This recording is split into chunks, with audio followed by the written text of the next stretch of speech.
Di sebuah kota kecil yang jarang diperhatikan orang, hiduplah seorang pemuda bernama Raka. Hidupnya sederhana, bahkan seringkali terasa kejam. Ayahnya meninggal sejak ia masih remaja, meninggalkan Raka dan ibunya dalam kemiskinan yang sunyi. Rumah mereka kecil, berdinding kayu lapuk, atapnya bocor jika hujan datang. Namun di sanalah Raka belajar satu hal penting, bertahan hidup tanpa mengeluh. Setiap pagi sebelum matahari terbit, Raka sudah bangun. Ia membantu ibunya menyiapkan air hangat, lalu mengayuh sepeda tuanya menuju toko roti tempat ia bekerja. Sepeda itu sudah sangat tua, rantainya sering lepas, remnya tak lagi sempurna. Tapi sepeda itu adalah satu-satunya harapan Raka untuk bertahan. Ibunya sakit-sakitan, nafasnya sering sesak, tubuhnya semakin kurus. Setiap kali Raka pamit berangkat kerja, ibunya selalu berkata, "Kalau capek, istirahat ya, nak." Raka hanya tersenyum dan mengangguk, meski dalam hatinya ia tahu, berhenti berarti tak ada makan, tak ada obat. Hari itu hujan turun lebih deras dari biasanya. Jalanan licin, angin menusuk tulang. Saat Raka mengayuh sepeda di tanjakan, terdengar suara keras, krek. Rantai sepeda putus. Raka terjatuh, lututnya berdarah, roti-roti berserakan di jalan basah. Ia duduk terdiam, tangannya gemetar, matanya berkaca-kaca. "Hari ini aku gagal, Bu," bisiknya lirih. Ia tahu, tanpa upah hari itu, obat ibunya tak akan terbeli. Dunia terasa begitu berat di pundaknya yang muda.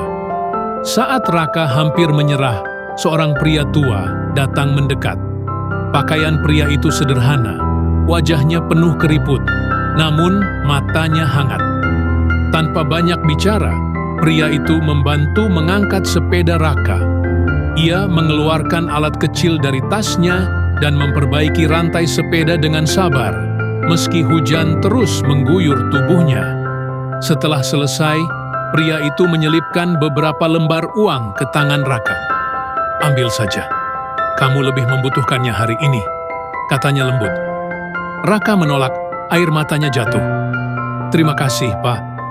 Saya tidak akan melupakan ini." Pria itu tersenyum, lalu pergi tanpa menoleh lagi. Hari-hari berlalu. Raka terus bekerja keras. Ia menghemat setiap rupiah, menahan lapar, dan menahan lelah. Bertahun-tahun kemudian, ibunya meninggal dunia. Raka menangis bukan hanya karena kehilangan, tetapi karena ia merasa gagal membahagiakan satu-satunya orang yang ia miliki. Namun ia tidak berhenti. Dari rasa kehilangan itu, lahir tekad yang lebih kuat. Raka bekerja lebih giat, belajar membuat roti sendiri, menyisihkan uang sedikit demi sedikit. Hingga suatu hari, ia membuka toko roti kecil di sudut kota, tempat orang-orang sederhana singgah dan berbagi cerita. Waktu terus berjalan. Toko kecil itu berkembang. Nama Raka dikenal sebagai pengusaha yang jujur dan rendah hati. Meski sukses, ia tak pernah lupa masa lalunya. Ia sering memberi roti gratis kepada anak-anak miskin dan orang tua yang kelaparan. Suatu sore, Raka melihat seorang pria tua duduk lemah di depan tokonya. Pakaiannya lusuh, wajahnya pucat. Saat Raka mendekat, jantungnya bergetar. Ia mengenali wajah itu, wajah yang pernah ia lihat bertahun-tahun lalu, di tengah hujan dan keputusasaan. Tanpa ragu, Raka berlutut di hadapan pria itu. "Bapak, dulu pernah menolong saya," ucapnya dengan suara bergetar. Pria itu tersenyum samar, seolah baru mengingat. Raka membawa pria itu masuk, memberinya makanan, minuman hangat, dan tempat beristirahat. Ia membiayai pengobatan pria itu tanpa meminta apapun sebagai balasan.